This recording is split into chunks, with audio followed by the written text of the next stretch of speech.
The 12 house blueprint, does it really work? Will it work in a high priced market? We're going to talk about that today. Just buy a house already. Hey guys, we're here today with a friend of mine, Nick Monge. Nick's out in Colorado, and man, he's just tearing it up. So I wanted to get him on here to share some of his secret ninja skills and tell you guys what he's doing out there. Welcome, Nick. Good to see Hey, you. thank you so much for having me. I appreciate it. I'm looking Yeah. forward to it. Yeah. Nick's been involved in real estate for a bit now. We're just going to let him do most of the talking. Tell everybody about yourself, Nick. Yeah, for sure. So, let's see here. Prior Air Force, I was in the Air Force for a little while, single income family, and in 2018, I was stationed in Hawaii, and somebody threw out the idea of starting to sell real estate. I was like, oh, that seems like a awesome side income. So I ended up getting licensed in Hawaii, and at that point I also learned about the investing side of things and started listening, to what everybody listens to, the bigger pockets, started reading the books and everything. From there it kind of turned into, flipping. I was flipping out of state. I was flipping out in Huntsville, Birmingham, from Hawaii. And then I started a wholesaling company, so we were operating in 5 different states in the southeast. So killed that for a couple years, and then once the market shifted, I got into creative finance. At that point, we moved to Colorado from Hawaii because I separated from the Air Force, and I heard William's podcast, and that's where I learned everything regarding Sub 2. So I think I listened to the first 10 episodes, and I did my first deal up in Severance, Colorado, and it was amazing. Like I didn't want to stop, so I continued just doing real estate, creative finance, a little bit of wholesaling here and there. Um, but yeah, that's pretty much me in a nutshell. So it was actually the podcast that got you interested in creative finance. So Exactly. you were doing the flipping and what? So you were doing remote stuff a while ago before it was, I guess, mainstream. Yep, exactly. Yeah. I was doing out of state flips, which honestly, I I learned a lot. I'll say that. Mhm. I don't think I'll ever do it again. Right. I'm just in a different spot now. So, um, yeah, did that remotely, did the wholesaling remotely, and Right. Yeah. now we're just operating here in Colorado. Yeah, I'll tell you, I'm sure you can attest to this now. I know you guys had a really big wholesaling business there. You had a couple of partners. I mean, I met you guys out in Colorado a few years ago. Uh, but and I'm sure you can back this up that when you go local and you can actually get face to face with people, your deals are so much better and they're easier. I mean, at least for me. Oh yeah, absolutely. Yeah. Doing everything over the phone, getting somebody to sign a contract over the phone without meeting them. Right. We did it a lot, but it's Right. definitely harder than being able to drive down the street and shake their hand and, you know what I mean, talk to them in person. So, Yeah, well, the ratio of people you have to talk to, in other words, if you want to do, let's just say you want to do 2 deals a month, and I have to talk in those terms because, I mean, when I first got started, I would do 3 to 5 deals a month, and I could do that on a regular basis, but it was all local. But if you want to do those kind of deals remotely, you have to talk to a lot more people because of the trust factor. Wouldn't you agree with that? 100%. Yeah. 100%. You're much more of a problem solver when you can get. We always call it getting belly to belly with people or across the kitchen table. When you can actually sit down with them, the trust factor goes through the roof because they know you're local and you're for Exactly. real. Yeah. Exactly. That's actually how I got some of my recent deals. Hmm. A lot of actually right now there's somebody texting me. He ended up signing a sub 2 deal with a guy from California.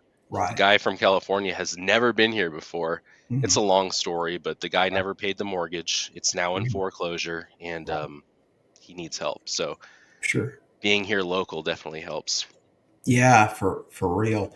Now I know that you are absolutely killing it, and you're in actually located in Denver, but you're operating in a little radius there. Denver's probably you're probably getting out more in the smaller towns because Denver's just insane with their prices. Yeah. I think the last time we talked, you were doing some stuff in Pueblo and small, a little bit smaller markets like that. So tell us about the last couple of deals that you've done like Yeah. that. How'd Yeah, that happen? for sure. So exactly what you said. I mean, I think up until a couple months ago, I was really focused on just maybe like a 20-mile radius around where I'm at. Right. But I quickly realized that there's so many more deals out there in smaller towns like Hmm. Pueblo, up in Severance, Windsor, Hmm. where it's not so populated. Right. All the investors out of town are not focused in those smaller towns. Hmm. So started looking up there, but a couple deals I actually wrote kind of all the information down. But I want to say back in January I closed on it was a DR Horton build. It's a Hmm. 22 build up in Severance, and the story here was I was just on the MLS one day, and I was like, let me look at some expired listings. So I just looked for a 14-day, previous expired listing. This one popped up, and in the seller notes it said "motivated seller" in all capital letters, and I was like, yes, this is great. Hmm. So I ended up skip tracing the homeowner. Turns out he had already moved to Texas.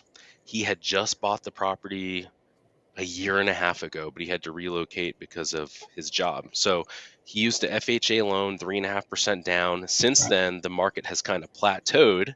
So he didn't have any equity, right? He Right. just bought it, low money down loan. And I texted him because he didn't answer the call. And I said, hey, I'm very interested in this house. Are you still interested in selling it? He responded, yes, in all capital letters. He was at the beach with his wife at the time, so he didn't answer the phone. But Right. we ended up scheduling a call, and it turns out he was still under contract with the agent, which I totally respected. I was like, Hmm. kind of in the back of my head, I was like, oh, I don't really want to talk to her because like agents definitely kill deals. Right. 100%. I hate talking with other agents. But I ended up talking with her. At first, she was kind of standoffish. We gave it, a few days for everything to marinate. And she got back to me. She's like, listen, he doesn't want to do a short sale. Like, let's give it a shot. Right. And long story short, I ended up taking over the loan. It was 445,000 at 3.99%. So the PITI on that one was 2,800 a month. Hmm. I ended up selling it on a contract for deed for 500, and I Right. got a $50,000 down payment. Nice. Yeah, that one, I like the 40-year amortization. Hmm. This one I only did a 30-year just Hmm. because the person that was setting it up for me had shared with them 30 years. Because Right. the buyer on this one, I'm not super good in Spanish. I'm not very Hmm. fluent in Spanish. My Sure. friend had to translate, and he ended up telling him 30 years, so I didn't want to go Right. back on it. Sure. But that one was I ended up seller financing at $3,308 per month. So it cash flows, I think that's 500 five Hmm. hundred and eight dollars per month. Right. Um, and the way that I found that buyer was through Facebook Marketplace. I just threw it up. Absolutely. Yeah. Um, so that was a great deal, amazing Hmm. deal. And the way that I structured it, because the homeowner just wanted a little bit of money to walk, I gave him 10 grand, and then I Hmm. gave the agent $5,000. But the way that I structured it was neither of them get any money until I get my down payment from my buyer. Exactly. Yeah, so all that was written. I paid everybody, and it's an amazing deal. The guy pays me every single month. Right. So, So and that's the thing. And so many points in what you said, man. I want to try to hit all of them. Number one, are you still a licensed agent in Colorado? yes, So that's how you have your MLS access. I correct. gotcha. Okay. And that also probably helped you with the other agent because, Jody and I talk about this all the time. I'm not a licensed agent, I never have been. I think it carries, in general, more liability than help. Now, it can be beneficial for you. And you, of course, a lot, there's the argument, well, a licensed agent, I can list properties, I can make money. If I buy for cash, I can save on commissions. I get it all. And everybody's got to do what works best for them. But that probably did give you a little bit of help because you're one of them. So Exactly. you immediately have that trust factor with another agent. Where we live in Northwest Arkansas, these people up here, I mean, I didn't make a post, I commented on a post this morning. Recently, that pop up you get, the pop up with the new stuff every time you log into the MLS. The pop up was, we're no longer allowing listings containing the equitable interest element. We now classify these as business opportunities. I mean, equitable interest is a law. I mean, it's recognized in law. There is such a thing as equitable interest. But if I want to market a property where I have an equitable interest, which means I have it under contract or whatever, they will not let me list it on the MLS anymore. Which brings a curious idea. What if I own a house and I live in it? I mean, it's a legitimate contract for deed situation, and I've been in it for years, and now I want to sell it. I can't list my property for sale with an agent because the MLS here won't recognize equitable interest. Hmm. That's crazy. Yeah, that is crazy. That's just crazy. But so you got a little bit of an edge there with being an agent with the other agent. Some brilliant things you wrote into your contract. Your buyer gets paid, your agent gets paid when you collect your down payment. So you didn't have to come out of pocket with any money on this deal. Zero, nothing, Nothing. which is great. So when you pick up your down payment, 50 grand, 10, 5, where's that other 35 go? In my pocket. That's right. Hit National Bank, baby. That's Yep. right. That's brilliant. So truly a no money down deal. Yep. And I'm sure you've done this. I'm going to ask you, I'll put you on the spot here. 35 in your pocket up front, $500 a month in cash flow. Let's just say your buyer stays for 4 years. I usually calculate it out 3 to 4 years before somebody refinances. How much money are you going to make on this deal if your buyer stays for 4 years? Yeah, so I actually calculated it out too. So my interest rate to my buyer is 7.75%. Right. Mine is 4%. So as I pay the bank down, they're paying me down, but that gap widens, right? So Exactly. it's about 40, it's between 45 and $48,000 if they were to stay for about 4 years. In addition Correct. to the 35 you've put in your pocket. Yep. So you're looking at an $80,000 profit over 4 years on this house that they couldn't sell on the MLS. What do you think the problem was on the MLS? So the big problem that we're running into nowadays, especially here in the Denver market, is like obviously rates are high. Mm-hmm. I feel like that's kind of across the nation. Some markets are doing better.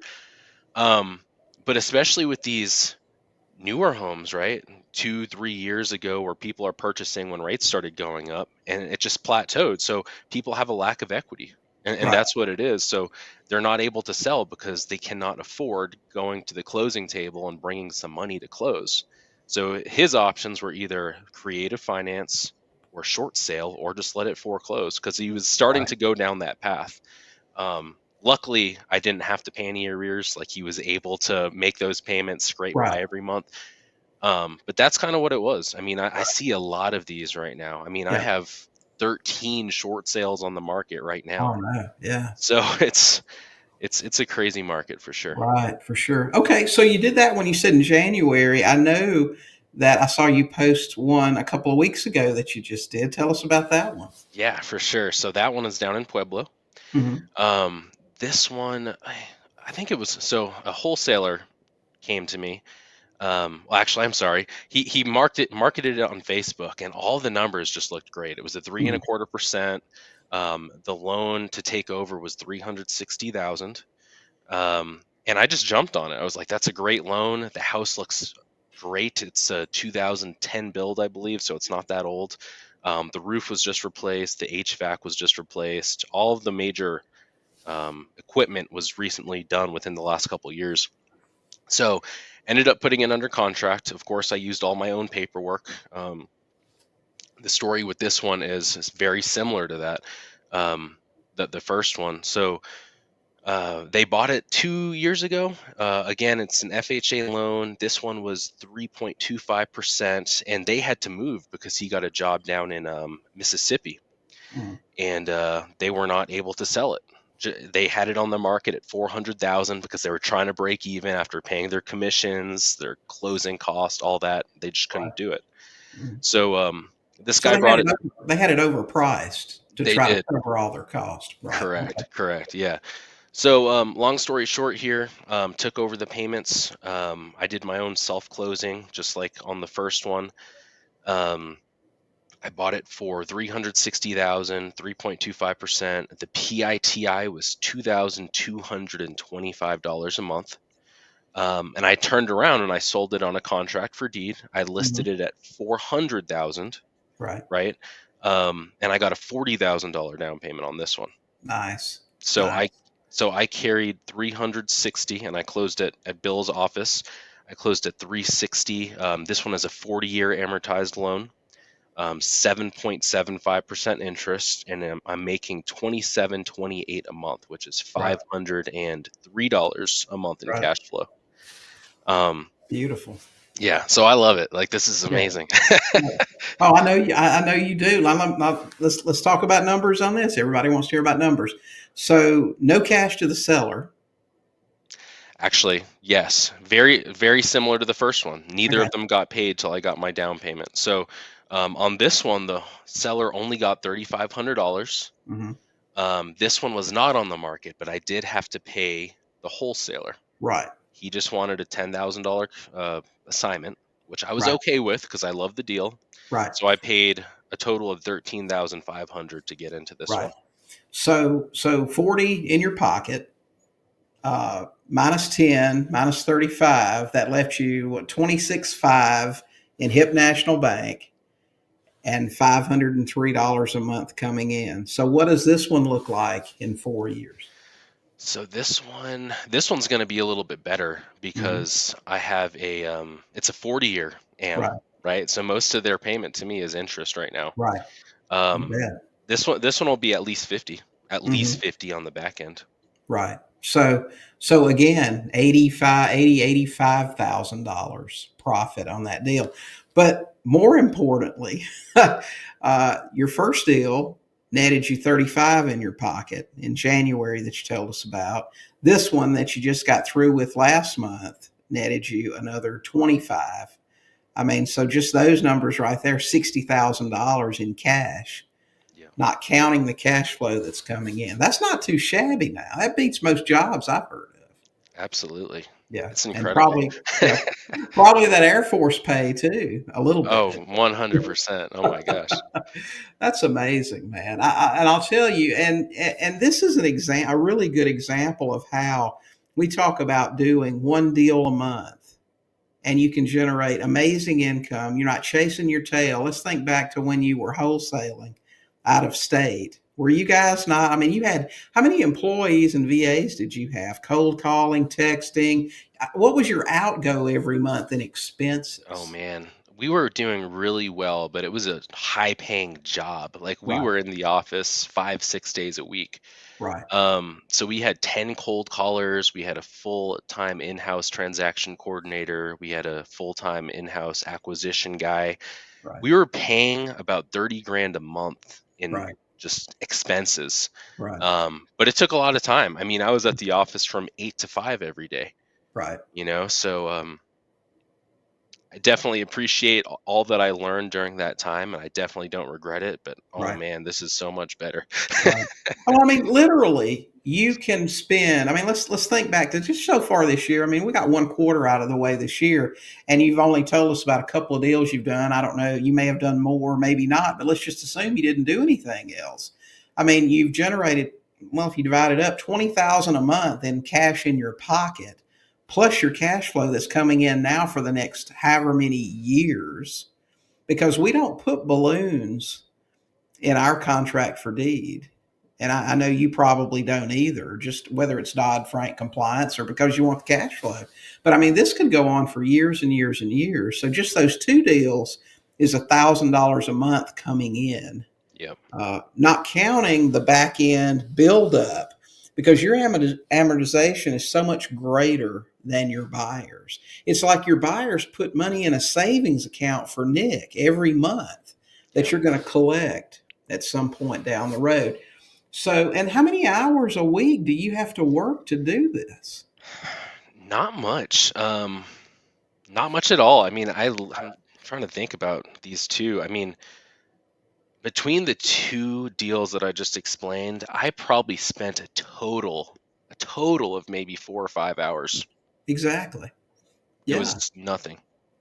The time spent from contact with these people to a contract, I mean, literally it's a couple of hours in most cases. The deals that we do, Mhm. we know generally on the phone we're going to go over and close this thing. I mean, you just know. Yep. Our job when we get people on the phone is to get a yes or a no as quickly as possible. If it's a no, I like you, it's great, but it's nice meeting you, but I want to talk to the next person that wants to do this deal with me. Exactly. uh, and people with problems, man, they'll tell you anything you want to know. I mean, Oh right away. yeah. Oh It's yeah. pretty easy. Yep. So you said your first deal, Nick, you got off of expired listing. What about this last one? Same thing or something different? Yeah, so this one, the wholesaler brought it to me. Okay. I have no idea how he got it. Assuming he was just doing a bunch of marketing down there, got, this guy on the right day. But the way that I found the buyer for this one, so funny story. The person that I sold the first house to, Hmm. he actually runs one of the biggest Spanish radio stations in all of Colorado. Like Oh that's what wow. he does. He's a host on a radio station. Hmm. And I basically made an agreement with him. He told me, he's like, I know a lot of people that are looking for houses. If you ever get Right. something, just share it with me and I'll share it on the radio. That's how I got this one. Oh, So that's great. he calls me one day. He's like, "Hey, I got Maria here. She's very interested in the house. Let's set up a showing." She went out and saw it. She called me literally 10 minutes after she left, and told me that she wanted it. So I'm like, "All right, send me a $5,000 earnest money right now through Zelle, Hmm. and I'll send you the paperwork this afternoon." She had Right. it to me in minutes, and I was like, "Yes, let's go." And this is before I even closed on the Mhm. buy side. Like I hadn't Oh, even closed yet. those are the best. Those Yeah, are the best. Yeah, yeah. for sure. Yeah, I So, mean, you got money in hand and you don't even own that property yet, technically. yeah, Uh, those are the best. That's our goal when we get a house under contract, to never have to make a payment on that house. We want our buyer ready to go before we close, and a lot of times we can just do those closings back to back. I think, didn't you tell me you did that on this one? exactly. So You I said on that one. closed I closed on Monday on the buy side. I closed on Tuesday on the sell side. Right. That's It was amazing. yeah. I'll tell you, man. I don't think you're doing radio where you are right now, but I'll tell you, you got this in with this guy. If I were you, I would try to make some kind of deal with him. You know him. He obviously likes you. He says, "Call me." I'd work out some kind of deal with him on a deal basis where if he can get Spanish speaking radio ads out there to you for buyers and sellers, man, that would be amazing. Oh, that's a really good idea. I'm That would gonna be, do that. yeah. And I'd say, listen, let's do it this way. When we buy, when we sell, he gets a percentage or a fee, and your radio ads may not cost you anything. I would Yeah, I would be having that conversation for sure. I'm definitely gonna do that. You bet. Okay, so you're finding these deals through expired listings, wholesalers. Anything else working for you out there right now? Um, so I do a lot of foreclosure work here in Mhm. Colorado in 8 different counties. I mean, that's really where most of my typical day-to-day business comes from. Right. So I kind of cherry pick what makes sense there. So if there's somebody that again, I do a lot of short sales, right? A lot of these turn Mhm. into short sales. So if any of them look good as sub two deals, I might approach them like, hey, here's your options. You can try to do a traditional sale, but you might have to bring money to the table. You can do a short sale. It's going to take a little longer and you're not going to walk away with anything, but it's your hands are wiped free and clear of all the debt tied to the property. Or you can do some sort of creative deal. I'll give you a few $1,000s and you can just be on your merry way. Right. So those are the three ways. Expired listings. I'm looking at Facebook right now because I've really got the mindset of buying, whether it's through a wholesaler, expired listing, or one of these foreclosures. Like I'm trying to build that cash flow up as much as possible. I'm You trying to be bet. just like you. Hey man, it ain't easy being me. I'll tell you though, it is amazing when I mean, we're just so blessed, just to be able to, when you can just go and do what you want to do, and that's what we try to convey to people with this 12 house blueprint. If you can just dig in and buy one house a month for a couple of years, your cash flow coming in. I mean, you're just free to live your life on your own terms. Now, the down payment, the upfront money, that's great too, Yeah. and of course the back ends when they start coming in, that's great. But it's that cash flow, man. That is what sets you free. Um, okay, so now tell everybody. I spend my days telling people this, but it's always good to hear from somebody else. You talk to these people. You're buying these nice houses. You're not having to rehab them or anything like that. How in the world do you talk somebody into that has a nice house to sign a deed, give you ownership, and stay on the hook for the loan? How does that work? So I think for me in particular, like the people that I'm targeting or reaching out to, they're in a situation where they need to make a decision. They need to do something. Otherwise, foreclosure is going to happen, um, or they're just going to lose their house, right? Whether it's whatever they're going through, right? Family issues, divorce. But really, the way that conversation goes is like, listen, hey, you've been on the market for X amount of days. You haven't had any action here. Like, I'm willing to take over these payments. You no longer have to worry about it. Um, and I'm very transparent with people. I tell them exactly what I do, and I really think that gains a lot of trust with Yeah. them, right? So that's it. I mean, I literally just talk to them. Hey, this is what's going on. I can take over these payments. I can solve your problem now. You don't have to make your payment next month. Let's do the paperwork. That's typically as easy as it goes. So um, that's it. That's all. Yeah. When you put yourself in front of people that have a problem, the process is so much easier. Exactly. Um, and that's really what you need to be doing. I mean, I can, if I'm talking to somebody like, let's just say, when I lived out of the country, my main thing was Zillow Fizbos, and I looked for specifics in those listings. I wanted high days on market. I wanted pictures that indicated the house was vacant, because that usually means somebody's paying for two places to live. Uh, but if I got on the phone and when I asked that important question, it sounds like I got them to tell me all about their house, and I said, "Well, man, why are you selling this great house?" Well, it's a second residence for us, and we're just thinking. I know right then we're probably not going to go anywhere. All right. Yeah. But listen, I just got transferred to Texas, and I bought another house here, and we just hadn't been able to sell that. It's really a burden and blah. Okay, then I know I'm probably talking to somebody when things are going to work out. So you got to be in front of somebody that the house is a burden for in some Exactly. way. You know, Exactly. Yep. your one deal you told me about, your guy had moved, he'd gotten a job transfer, and then the second one, I can't remember what his story was, but I mean, they're always a burden Yep. in that case. So yeah, Exactly. for sure. Okay, so Nick, last question here. What advice do you have for people who maybe don't have the best credit? Maybe they can't get a bank loan. Maybe they can't do the traditional investing route, but they want to get started. They want to build their wealth. They want to create cash flow. What would you recommend for them to do today to go out and get started? Yeah. So I mean, there's a lot. The two deals that I explained today were both no money out of pocket. no Right. credit needed, nothing.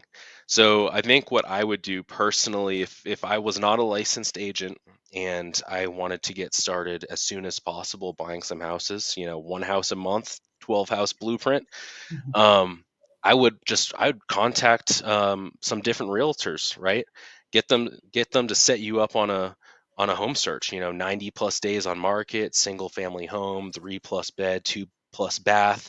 Just tell them exactly what you're looking for, and start making contact with those agents. Hey, I got a solution here. It seems like you can't sell your house or sell your listing.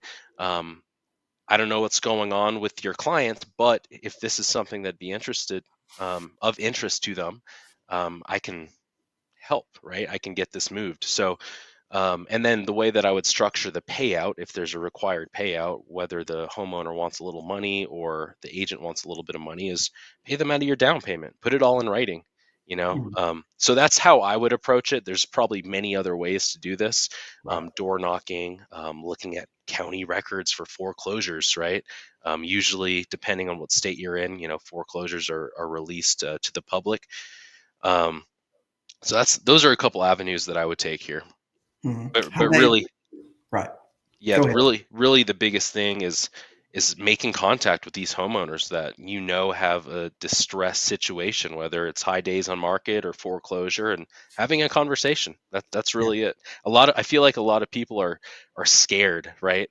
To call it and have that conversation, but you never know. Like you might call somebody and they're trying as hard as possible to get this sold, or they're going through a divorce or had already moved. You don't know what's going on, and they might think it's a blessing that you called, Right. so A lot of people I meet, well, most people that haven't done it, you're right, they are scared to reach out to people. They're so afraid that people are going to be offended or be angry with them. But I'm telling you, and it's a fact, I go door knocking every Thursday and I enjoy meeting people. Jody and I sat at a couple's kitchen table for over an hour this past Thursday on the phone with their lender, and we may have found a solution for them. Previously, homeowners don't know what, the ones that even talk to their lenders, most avoid the calls and just dodge all contact.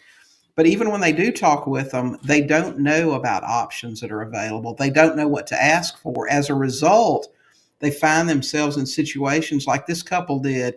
The only advice anyone with their lender, it was Freedom Mortgage, which they are notoriously bad. I don't know if you've ever dealt with them, but they said, you're going to have to sell your house if you don't have the money to reinstate. You're going to have to sell your house. Well, no, there's a lot of possibilities there. There's loan modifications, there's partial claims, there's all kinds of things. So we spent an hour there on the phone with the lender. And as a result, they're working through an application process now trying to get that done so they don't have to lose the house they've lived in for 7 years. But these people are grateful to see you in most cases. And man, I've never had anyone really bow up at me and get mad at me or anything. We're there to help, and that's the way we present that. Would you say that's the case with you? 100%. One of the first questions that I ask, I don't do any door knocking. Everything I do is just cold calling. Right. But I've really developed a system, and one of the first questions I ask, and I make it, I'm like, this might sound silly, but I have to ask because it's going to help me guide the conversation. Are you trying to get out from under this foreclosure? Are you trying to keep it? Because right there, that question is either going to tell me they're trying to sell it and get out of here for whatever reason, or they do want to keep it. And whatever that situation is, I'm going to help them through that process. And I You tell bet. them about everything: loan modification, partial claims, just negotiating a hardship, reinstating the loan. Colorado has some state grants. I tell them about all of this stuff. You And bet. essentially, what's going to happen is if none of those three items work out, who do you think they're going to trust when it comes time to sell their house? Absolutely.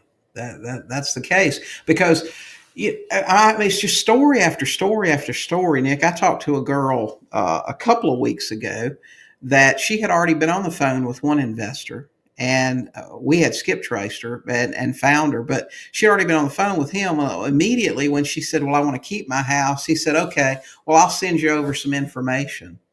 And she never heard from him again. If he can't buy it, he's not interested. we want to approach them to help first because we know 7 out of 10 want to keep their house. And if we can help them, we will. We want to buy the other 3 out of 10 if we Yeah, can. exactly. But, surveys, statistics tell us that most people in foreclosure will be back in foreclosure within 12 months. And we want to be top of mind when that happens. Because if you want to sell it, hey man, we're open to buying it. So you're 100% right. Exactly. You can make such a difference, and you can just help a lot of people too. Yeah. Which you can't get enough good karma. So Exactly. And I have an example too. So like just yesterday actually, this lady named Erica, she calls me. And I made contact with her a couple months ago, right? And she wanted to keep her home. This is a town home, North Aurora. And she calls me, "Hey Nick, like I really need your guidance here. I have a question. I've put a lot of thought into it. We initially spoke. I wanted to keep my home. You helped me through all the different options. I applied for DOLA. I didn't get approved for it. The bank, Mr. Cooper, is not willing to help. I don't have the money to reinstate it. I decided that taking a cash offer would be my best bet." And I'm like, "Okay." And I told her, I was like, from our very initial conversation, I would never pitch you on buying your house if you told me that you didn't want to sell it, right? I helped you through all the options to try to keep it.